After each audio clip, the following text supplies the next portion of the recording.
Hello friends, welcome back.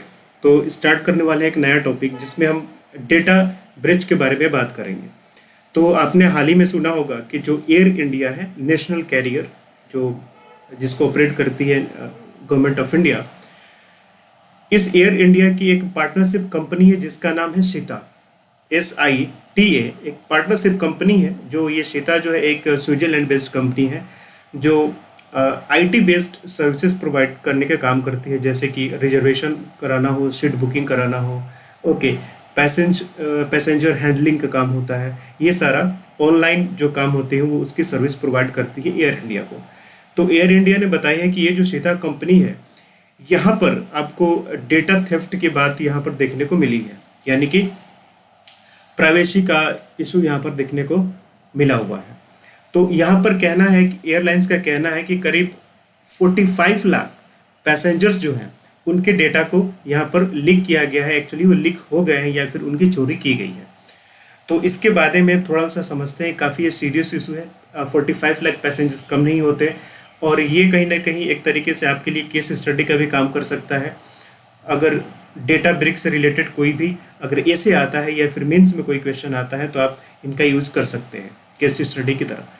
तो सबसे पहले बात करते हैं कि ये जो शीता कंपनी है ये है क्या, ये किस तरीके काम करती है और एयर इंडिया किस तरीके से इसके साथ इन्वॉल्व है। तो शीता जो है ये एक स्विट्जरलैंड बेस्ड टेक्नोलॉजी कंपनी है जो कि transport, communication and information technology type की ये सर्विसेज प्रोवाइड करती है, जैसे कि पैसेंजर प्रोसेसिंग हो गया, रिजर्वेशन सिस्टम हो गया, इस तरीके की सर्विस प्रोवाइड करती है ये।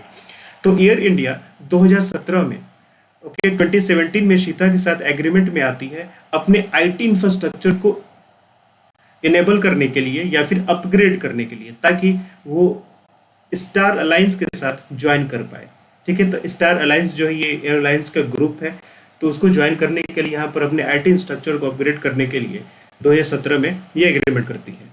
ठीक है, अब जैसे कि मैंने आपको बताया कि शीता किस तरीके काम करती है, ऑनलाइन बुकिंग हो गया, डिपार्चर कंट्रोल सिस्टम हो गया, check in and automated boarding control हुआ, बैगेज रिकॉन्सिलेशन सिस्टम हुआ, या फ्रीक्वेंट फ्लायर प्रोग्राम हुआ, यानी कि जो भी IT बेस्ड सर्विसेज होती हैं वो प्रोवाइड करती हैं, और इसका एग्रीमेंट होता है एयर इंडिया के साथ 2017 में।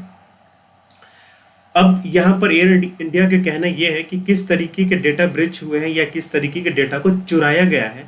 तो एयर इंडिया यहाँ पर कहता है कि 26 अगस्त 2011 से लेके फरवरी 2021 तक जो डेटास थे उनका वो लिखे हुए हैं और उन पर ये साइबर अटैक हुआ है। तो ये किस तरीके के डेटा है? ये डेटा जैसे कि पैसेंजर नेम हुआ, डेट ऑफ बर्थ हुआ, contact information, passport information, ticket information, frequent flyer data and credit card information, ये इस तरीके के डेटा है इनको ये चोरी किया गया है। और करीब कितने सालों में, तो आप समझ लीजिए कि करीब आपके 9 साल के आसपास हो गए, 9 ईयर्स के बीच में जितने डेटा थे इनकी चोरी हुई है। तो ये कहना है एयर इंडिया का। तो एयर इंडिया के द्वारा जो भी इनके इंटरनेशनल पार्टनर्स है या फिर जो भी जांच एजेंसीज है उनको अवगत कराया गया है, वो अपने लेवल पे काम कर रही हैं। लेकिन इसके अलावा एयर इंडिया ने किस तरीके से रिस्पॉन्ड किया है इस इंसिडेंट को लेके, इसके बारे में थोड़ा सा देखते हैं। तो एयर इंडिया ने कुछ स्टेप्स लिए हैं इसके रिगार्डिंग, उनको समझते हैं। जैसे कि securing the compromise servers, engaging external data security specialists, notifying the credit card issuers and resetting the password of Air India frequent flyer programs। ठीक है, तो ये जो स्टेप्स उठाए गए हैं एयर इंडिया के द्वारा, ये कहीं ना कहीं आपके लिए अगर क्वेश्चन आता है इस तरीके के कुछ, तो वहाँ पर कुछ सॉल्यूशन के तौर पर आप इनको वहाँ पर लिख सकते हैं आराम से। ठीक है, तो इस चीज़ का आपको खासा ध्यान रखना है। और जैसा मैंने आपको कहा कि केस स्टडी की तरह आप यूज़ कर सकते हैं, आराम से यूज़ कर सकते हैं, और इन ऑपरेशंस को या इन सॉल्यूशन को भी आप वहाँ पे लिख सकते हैं। साथ ही साथ अभी एयर इंडिया के द्वारा ये भी कहा गया है कि वैसे डेटा का ब्रीच तो हुआ है, लेकिन अभी तक कोई ऐसा एविडेंस नहीं मिला है कि इन डेटा का मिसयूज़ किया गया हो। ठीक है, साथ ही साथ एयर इंडिया ने यह भी कहा है कि जो भी रेगुलेटरी एजेंसीज हैं, जैसे इंडिया में हो या अब्रॉड में हो, ओवरसीज़ में हो, उन सबको भी इसके बारे में बताया गया है। साथ ही साथ जो पैसेंजर हैं उनको भी कहा गया है कि वो अपने पासवर्ड वगैरह क्या करें, चेंज कर दे।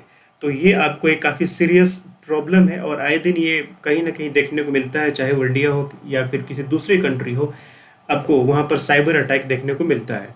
ठीक, तो एक चीज़ का आप जरूर ध्यान रखिए, भले आप कहीं इस तरीके के काम ना करते हो या फिर ट्रैवल ना करते हो कि आपका डेटा ब्रेक हो, लेकिन अगर आपके फ़ोन में किसी भी तरीके का लिंक आता है जो अननोन है, व्हाट्सएप पे आता है, फेसबुक पे आता है, या नॉर्मल मैसेज होता है, आपके इंस्टाग्राम पे आता है, आपके टेलीग्राम पे आता है, आपके मेल पर आता है, कभी भी क्लिक उसको ना करें जब तक आप उसको जानते ना हो। ठीक है, मेरे पास आए दिन, हर दिन या एक दिन 20 लगा के स्पॉन्सरशिप के लिए मेल आती है। ठीक, मैंने आज तक कभी भी किसी भी स्पॉन्सरशिप को एक्सेप्ट नहीं किया। रीज़न इसके दो हैं। एक तो पहला रीज़न कि हमारा कंटेंट ही ऐसा नहीं है कि जिसमें हम किसी गेम वाले का गेम खेल के हम दिखाएं कि स्पॉन्सरशिप है, आप गेम खरीदिए, या फिर किसी का फैशन का होता है तो उनका कपड़े दिखाएं, या फिर किसी का कोई प्रोडक्ट होता है तो वो दिखाएं। तो हमारा कंटेंट ही एक ऐसा है। और दूसरा चीज़ ये होता है कि मैं कभी भी किसी वैसे लिंक को क्लिक नहीं करता जिससे हमारा बना बनाया हुआ काम ख़त्म हो जाए। ठीक है, अगर आप वैसे लिंक को क्लिक करते हैं तो आपका सारा डेटा चोरी हो जाएगा, आपका फ़ोन हैक हो जाएगा। अगर उस फ़ोन में आप बैंकिंग सर्विसेज यूज़ करते हैं तो कहीं ना कहीं आपका बैंक अकाउंट भी खाली हो जाएगा। तो इस चीज़ का ध्यान रखिए, कभी भी किसी अननोन लिंक पर क्लिक नहीं करना है आपको। ठीक है, तो ये क्लेशन है और इसको पढ़ लीजिएगा, थोड़ा सा और नोट भी कर लीजिएगा। अगर आपको चाहिएगा इसका पीडीएफ तो मैं टेलीग्राम में दे दूंगा, बता दीजिएगा कि आपको पीडीएफ चाहिए। ठीक है, तो इसको केस स्टडी की तरफ यूज़ कर पाएंगे, और जो स्टेप्स इसने उठाए हुए एयर इंडिया ने, इसको भी आप सॉल्यूशन के तौर पर इस तरीके की क्वेश्चन में वहाँ पर आराम से लिख सकते हैं। ठीक है, चलिए मिलते हैं नए वीडियो के साथ। Thank you and best of luck.